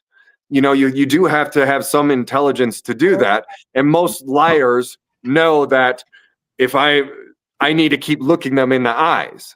Like most liars study that, and so you can most definitely lie to somebody and keep looking into their eyes. But and sometimes when people look away when they're talking, it's because they're exploring their brain and they're thinking and they're accessing and memories and everything too. So it's not always this like total 100% sign if someone's looking away that they're lying. Okay. Sometimes people look away when they're like, I've noticed myself doing this. I've done this in videos before where I'm talking and I look away and I'm like, oh, they're going to think that I was lying, but I wasn't. I wasn't sure if I should be sharing what I was sharing. So there are other reasons to look away. Like, am I talking too high of myself here?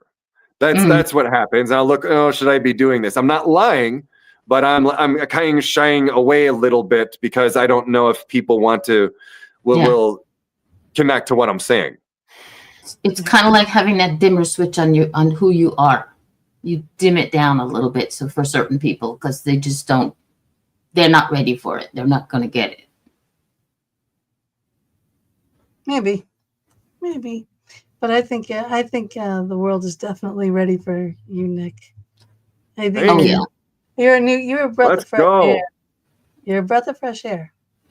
Thank you. Thank you. Different, unique. This is definitely what we need. I know it's what we need. I know it's in this spiritual community too, where confidence and masculinity is shined upon, but it's not. It is not even. This isn't masculine energy. This is power. This is power. I don't even like deciphering masculine and feminine because they're power. When you're tapped in, it's this. It shouldn't scare people away. You shouldn't shy away from true power and truth and this confidence.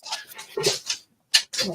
It is very interesting, Beth. All of this is very interesting. If you had just come in, anybody that has just come in, can you hold your book up?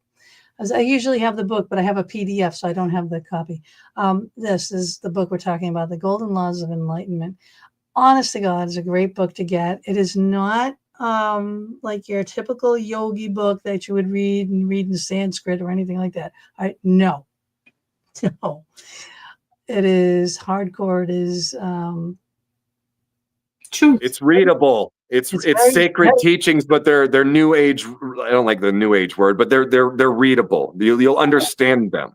Yeah, I present them well, and it also includes a bunch of stories, fun stories of my extraterrestrial encounters too that happened before the Kundalini awakening. My first one happened in Sedona, and my guest home here is called the UF home. That's what I call it, and it has a viewing deck up on top. And the two guest rooms are the Bigfoot room and the ET room.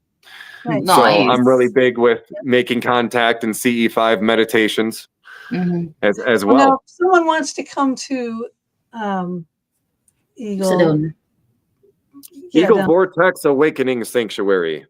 Yes. If we want to go there, what do we have to do to get there? NickEagleMystic.com. Click on Eagle Vortex and start exploring. I have a little history of it. You go into more depth of what I offer here. The retreat packages. Everybody who comes here the first time is required to do a private retreat with me. So I can get you settled, show you around, do some meditations, go over the rules and requests and expectations, help you set an intention, pay our respects to the land. And then after that, you can come however you want. And I have a bare minimum wake up and enlighten package, depending on how much time you want to have with me.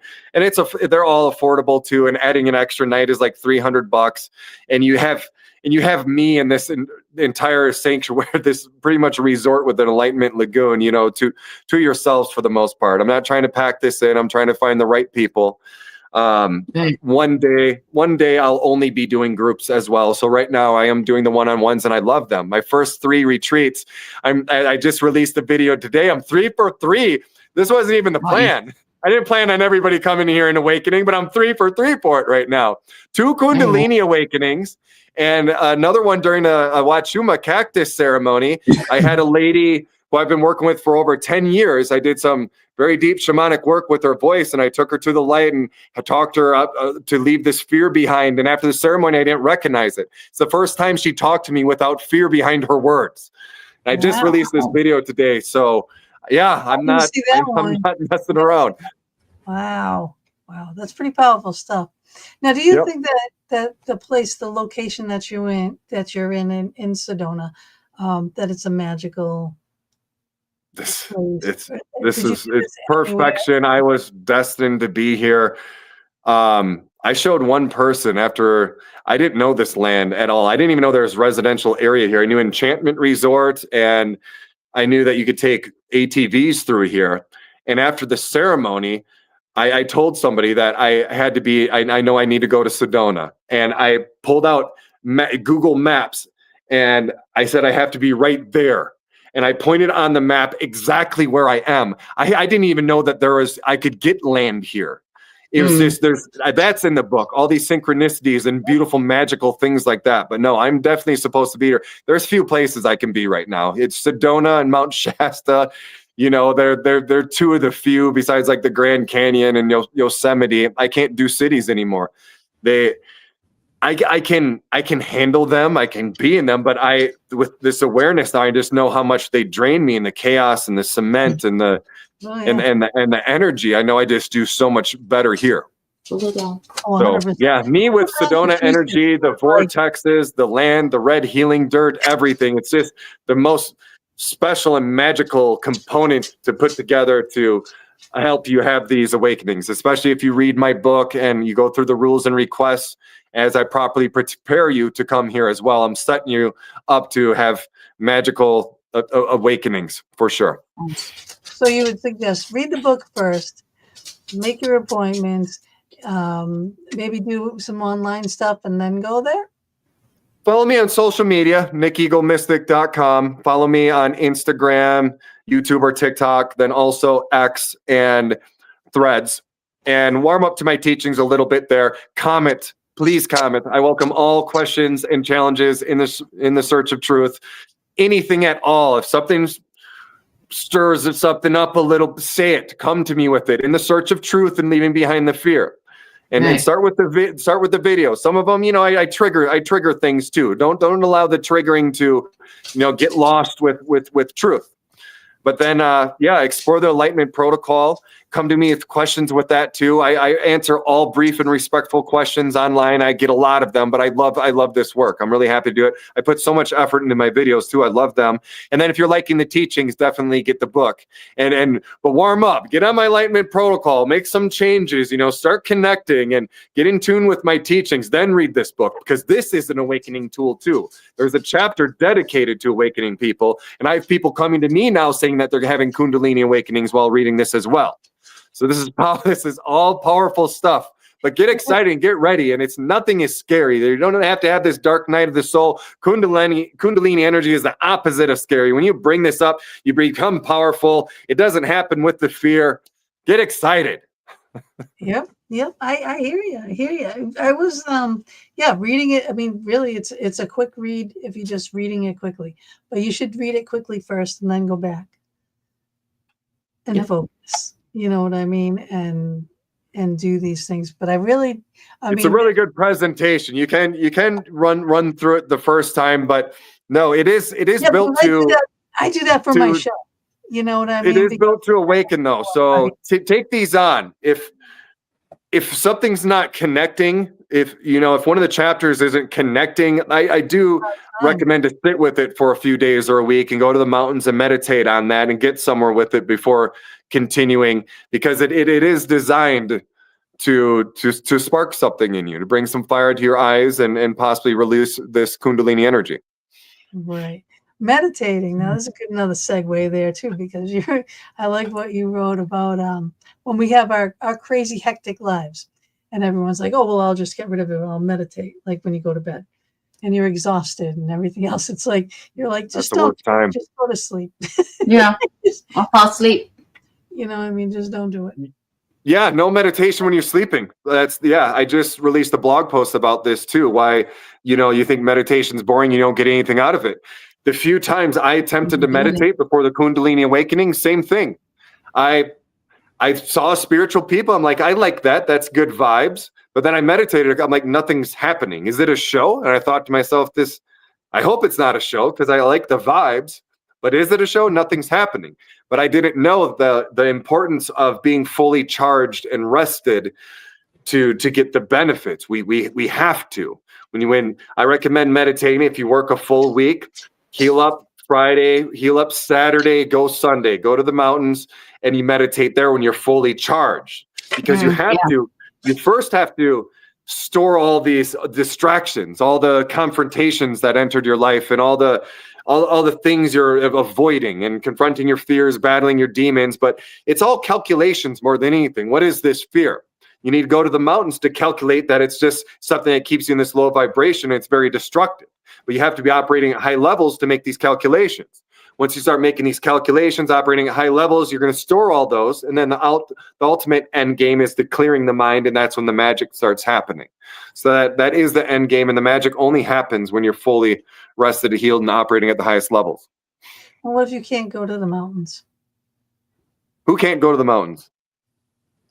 Well, some people like Mama D. She's up in Canada.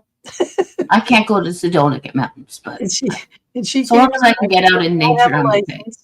So I'm writing a book called I'm writing a book called Going to the Mountains, where I describe what this means more, because that is the number one piece of advice that I give people, and I mean it figuratively and literally. So going to the mountains is just putting that work in. It doesn't mean that you have to go to a mountain, but going to the mountains is more beneficial to do. If you're up on a mountain, there's much wisdom. There's much sacred knowledge and wisdom up there. So it is better to go up to a mountain. But I mean it, more than anything, it means putting that work in. Yeah. And stop avoiding yourself and running from your fears. That's what it means more than anything. You don't have to do it on top of a mountain, but it is more beneficial up there. Do you think that even if they go into nature itself, like I live in the country, so for me it's like the backyard is wild and crazy because it's got Chinese wild bamboo, which is much better than inside. Yeah, sit that butt on that ground and ground as well and take it in. I'm good with forest too. I'm good with the ocean. You can go to the mountains and the ocean. That's and on the beach. Forests are totally good. I like the cleansing in the ocean because of the tide coming in, the waves coming in and the waves coming out. So it's like, good energy coming in, bad energy, good energy coming in, bad. I like the ocean for cleansing.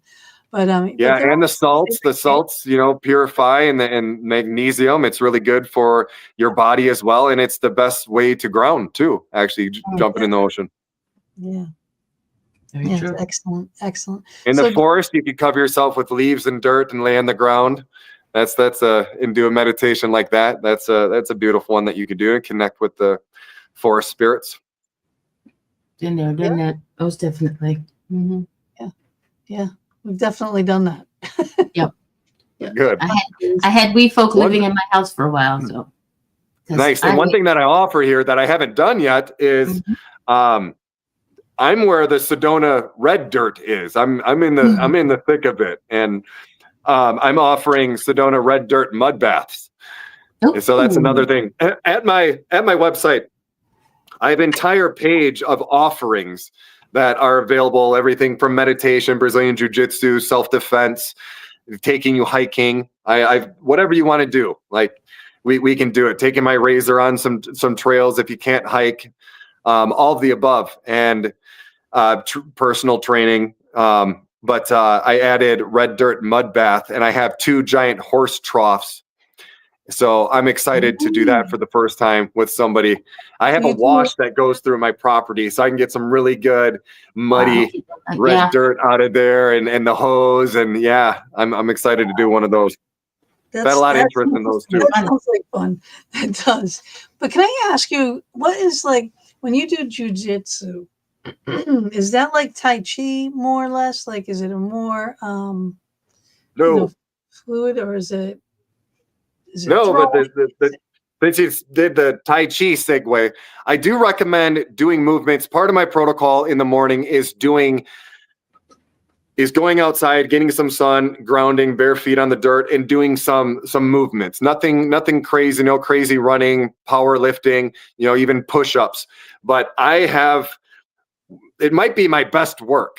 I just released Kundalini Warrior Wake Up Movements. It's a video on YouTube. It's in my Enlightenment protocol, and it's a combination of Kundalini, Tai Chi, Qigong, all of the above, all the best moves, me tuned in.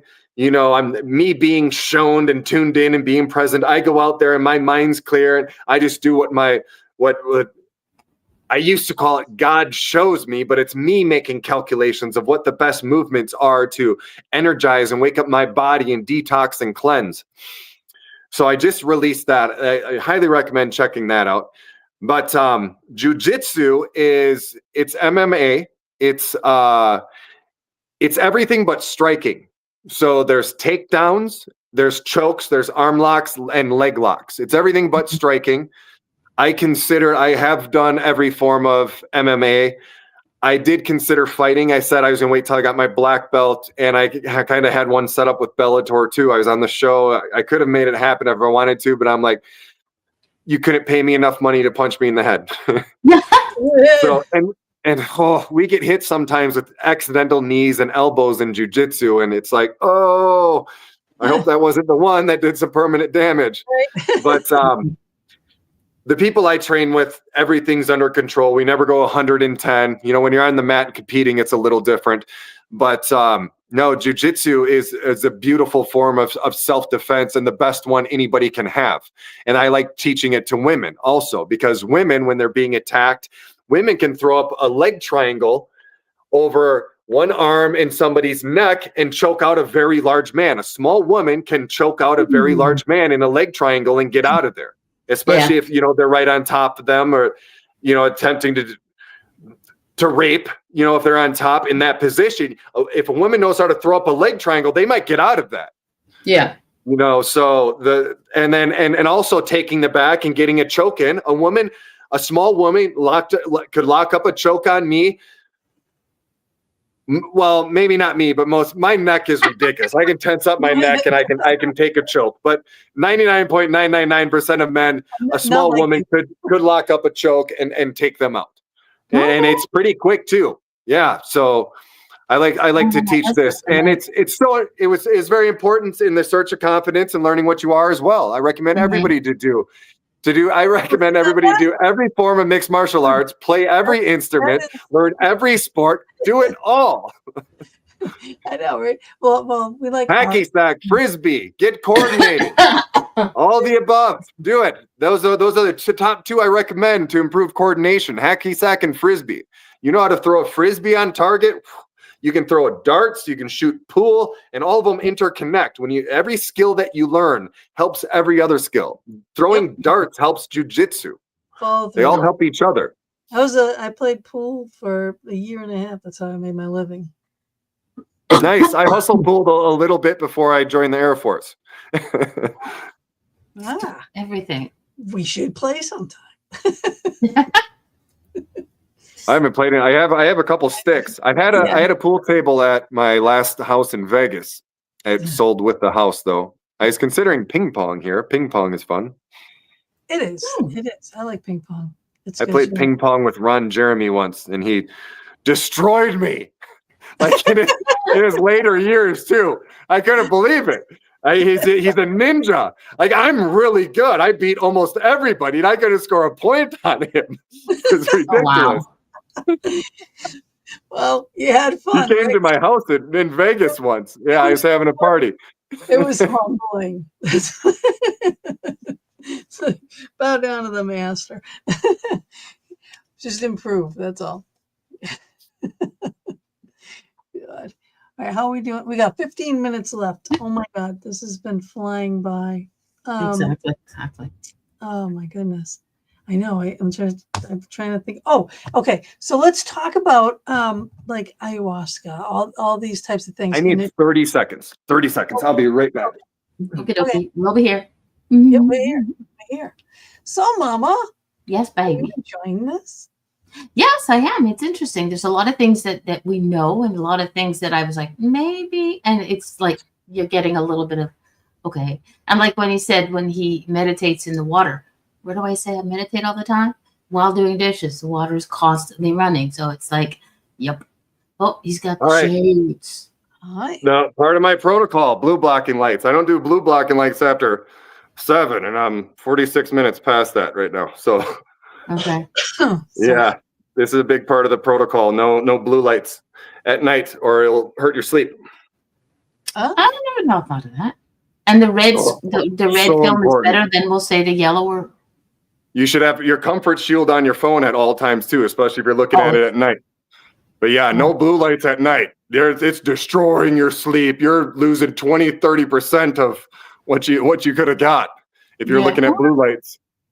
Yeah, these are so destructive. I can't stand these. I don't like being. This is more it destroys your entire mentality. It shrinks your pineal gland. These artificial lights, they suck the life out of us. When you grow your awareness, you're just so in tune to these. Even I wear hats and glasses in airports, and I'll never go in a Walmart again, but even at some grocery stores and stores, I can't. It's all poison. Why not Walmart? well, you had this. Well, you've had really. I mean, you're going so. How do you? All right, if you don't go to the stores, how are you getting your supplies that you need? Are you having them delivered? Amazon. Amazon. I love Amazon. Yeah. Amazon. There's a lot of time. I go to Whole Foods in Sedona for most of my food. It's mostly fresh fruits and frozen fruits. You were asking about ayahuasca? Yes. Yes. Tell us more about the protocols that you do and what you offer there. Would this be like if I wanted to go there and do this, would it be one-on-one, or would it be with multiple people? How would that work? So ayahuasca and even mushrooms and I love mushrooms. Let me tell you. What's that? Psychedelic mushrooms. Yes. Yeah. Ayahuasca is a psychedelic as well as and cactus, wachuma too. So they're all still Schedule 1 illegal drugs. We're working on that. They're legal now in some states to. We're getting there, and one day they'll all be legal again. But technically, they're all still illegal. And ayahuasca is pressed more than anything else. So if someone wants to do ayahuasca with me, we'll go somewhere legal to do it. So I might recommend a retreat somewhere else. Now, technically, I can do all of these practices here under my spiritual practice, and I'm also I'm also in the process of creating a church. So under the Constitution, we legally can do these practices, and they are now offering exemptions as well. And my lawyers are looking into this right now. So I'm hoping one day I can legally do all of this stuff here. But right now, I'm careful with everything. I don't offer it to everybody. I do want people who want to do them to come to me, though, so I can properly prepare them and answer questions. All the shaman, especially in America, more darkness feeding. They just comfort darkness. All these ceremonies, I have to leave them early because there's so much darkness at them, and everybody just feeling bad about life and pretending that they're broken and purging, and it's just you shouldn't purge. Just like the dark night of the soul. I've drank ayahuasca 30 times and I've never purged, and you'll probably never hear of even any shaman who has ever done that. It's because I don't chew the fear. You're purging lies and all this fear. And with proper preparation, you don't have to have this bad experience. And then if you have a bad experience, like most people do, because they're not properly prepared, they go and tell everybody it's so hard and don't do it. And the sacred medicine has such a bad rap right now. One of the biggest people in the spiritual community brought more disgrace to the medicine. I don't want to say his name, but wouldn't take long to dig into who this is. This going to ayahuasca ceremonies and going on and crying about how hard it was and just turning off the entire world away from these greatest teachers we have on this planet, these enlightening tools when you have the right guidance. So if you come to me, I will send you, I have a blog right now. It's another guide that I'm going to create. So I'm going to expand upon this, but the guide is really good. It'll get your mindset, and you need to be doing research as well. This number one, you can't do them with any fear. You don't fear the unknown, and understand that the bad trip is you. You're the bad trip, not these sacred teachers. It's because you're choosing fear. You're running, you're coming. They're an enlightening tool. They take you face to face with God. They're in it, and it's your choice there. If you choose fear, you're going to have a bad trip, and you're going to purge. And so for all this, any type of awakening, you need a guide, and I'm the guide now. I'm the person you need to come to for this stuff. I'm more than happy to be this person. I want you to come to me. I don't want you going to other people, because I know what's out there. I know people are scaring people, telling people Kundalini's scary, ayahuasca's scary. It's so dark and gross. These are beautiful things, and with the right guidance and preparation, you're not going to have these freak out moments. It's trendy on social media right now, even to say that spiritual awakening is anxiety and panic attacks. I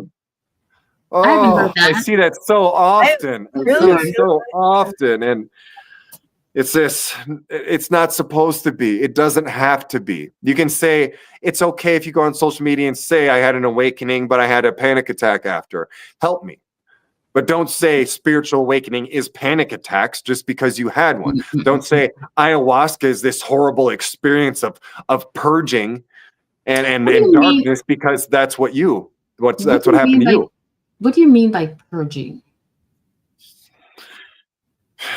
Ayahuasca is the most potent one out of all of them. Okay. I offer mushrooms and cactus to most people who are ready. Ayahuasca is it should only be for very advanced people. Okay. It is the greatest tool to take you places in the right hands. It is very strong. It is very potent. It's not something you should play around with. You shouldn't just hear about ayahuasca and go to a retreat with a friend and just do it because you've heard this is a sacred practice. You need to honor it. You need to do research. You need to know everything there is about it. You can't bring any fear into it. And ayahuasca is so potent and beautiful and magical and life-changing when you have the right guidance. It's ayahuasca is this world's greatest teacher. DMT is up there as well, taking 3 strong hits of DMT and going somewhere else. But ayahuasca is just a different level. It does release DMT in your brain as well, though. What's that? This goes so far back in ancient civilizations. They've all done this. The Mayans, all of the Indians, the Aztecs. Everyone has the psychedelics and the cactus too. Oh yeah. What's the cactus? You were saying cactus. Huachuma, San Pedro cactus. Okay. Yeah, it's that guy that we had on that was telling us all about so beautiful. Okay, so I went with a shaman to Bolivia a year and a half, 2 years ago now, and we did we went to the Island of the Sun, the highest, like Lake Titicaca, one of the most spiritual places. Another one of the few places like Sedona, and we did Huachuma, and there's a yellow brick road, and there's an eagle's nest, and he said that we entered the eagle's nest, paid our respect. He started chanting or playing his shruti, and I started dancing. And he told me when I was dancing and I did this swirl, and 2 eagles flew up behind me, like at the same time, and twisted as I twisted.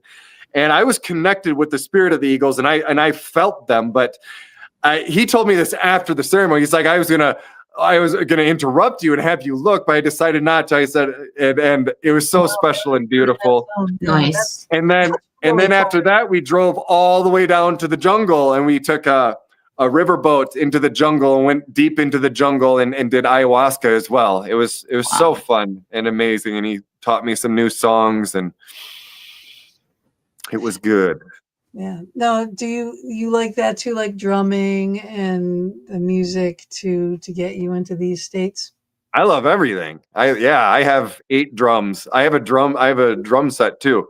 I play every instrument, didgeridoo. I love them all. I just got a looping device. And the plan was to do more music, and I love doing looping music. And I'm going to start doing these. Well, I'm competing for the worlds right now, but after that, I'm going to start doing these meditation tracks with my vocals and chanting. And they're gonna be a lot of fun. I can't wait to start doing that again and working on more music and song circle type music too. I write to and play my guitar and write as well.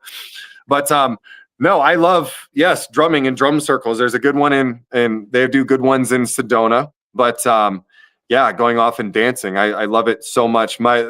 Probably the number one thing I offer in a shamanic ceremony is my dance, especially with the right drumming or the right music going on.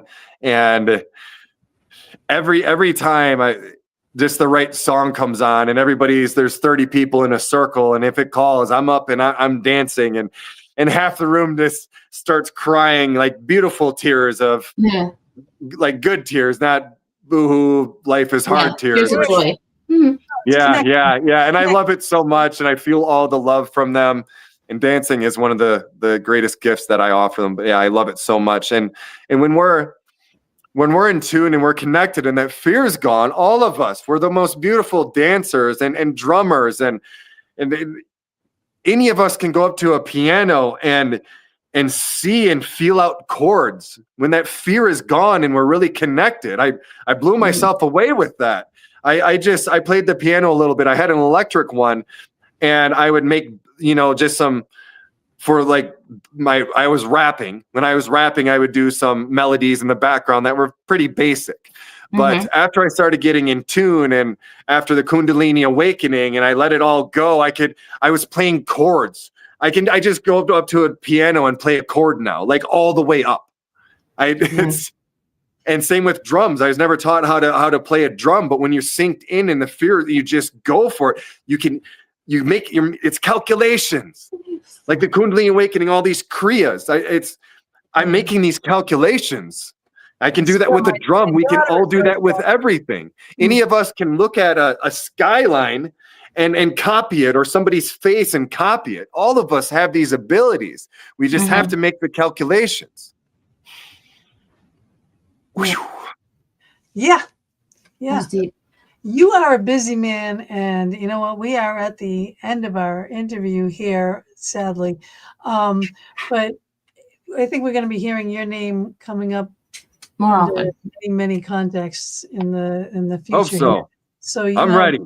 Lots of timbers in the fire, and I do hope that you complete them all. If you get these other books, these little books, and all these things written, please let us know. We'll have to come back on, talk about it. You got things to promote, please let us know. We will help you out and put as I like to say, unfortunately, darling, welcome to the Fox Den family. Once you're on it, you're now stuck with us. I appreciate you too. And and thank you for seeking truth with me and helping people and getting the best information to them to help me on this quest of eliminating suffering. And then just, see through it all. None of us have to. Yeah. We're all powerful and all capable. All of us see through the lies. They're pretending because they don't know and because they're scared. We have to see through that. We have to put truth above the feelings. We really do. And it's so powerful to do that when it's done right. There's an art. There's an art to this, calling out the darkness and helping people. There's an art to it. We have to learn this art, and we have to step into our power and know that we might get attacked. When we're calling it out and saying you're better than that, you can be better than that. You need to take better care of yourself. You need to put in more effort, and you can do anything of your wildest dreams. We need more pushing like that, and less patting on the back and saying everything's going to be okay when it's not. If they continue that way, it's not. We don't want to hurt anybody's feelings, but we have to put truth above them, and it's an art. Very true. Very wise words, and thank you so much for being with us. And I do hope to have you on again. And hang with us just for a couple minutes. I'm just going to play an exit video and end this. And everybody that watched, please share the video. Please subscribe. Go to the cite all of Nick's, follow Nick everywhere, but get the book. All right. Yes. I'll see you next week. Ciao for now.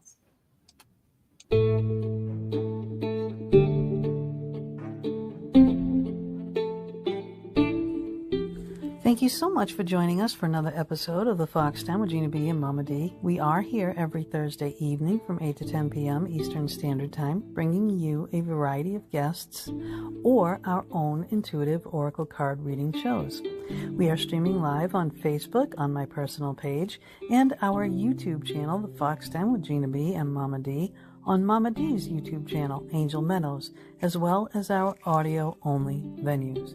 We hope you enjoyed our show and our guest or your reading, and we would love it if you would go to our YouTube channel, The Fox Den with Gina B and Mama D, subscribe, share, and definitely hit that notification button to never miss a show. We'll see you all next week, and subscribers, watch for our pop-up shows as well.